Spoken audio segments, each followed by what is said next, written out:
Hey guys, I'm Craney for Perth Adventure Families. Today I'm reviewing the new Ironman awning and why I like it.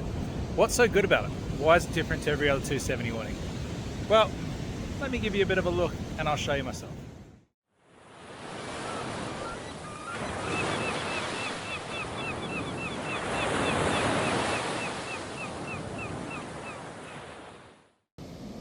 Firstly guys, they've changed the actual bag setup. There's nice little neat loops on there, little side flap, much stronger backing bracket and thicker arms with the poles built in. The other really cool thing, got lighting all the way down the whole arms versus the old series, which we're only just at the very start. Not to mention on top of that, they've actually got little magnetic connections. How easy does that make that? Rather than the old screw-in types. And you know what? In wind, they hold up actually really well. The other thing I really like about this is gone are the days of spending $2,000 on an alu cab awning. When you get the same features and functionality. Now that gives you water runoff.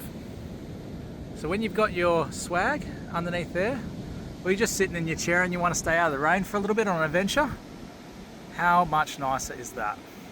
They've also upgraded all the actual pole straps. You got the drop down legs as well.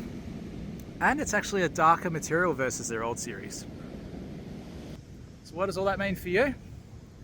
It means don't spend $2,000 on an alu cap. It means don't go and spend $500 on a Kings, because you need to be somewhere in the middle.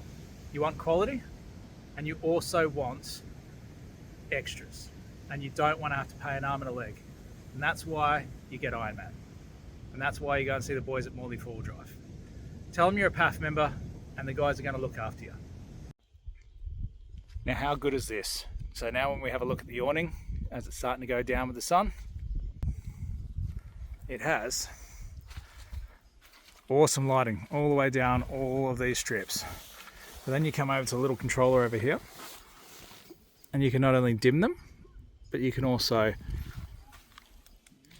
switch it to warmer modes or off. I don't know about you, but I think that's a pretty good bit of kit, especially when you look at the alu cab equivalent, which is almost double the price.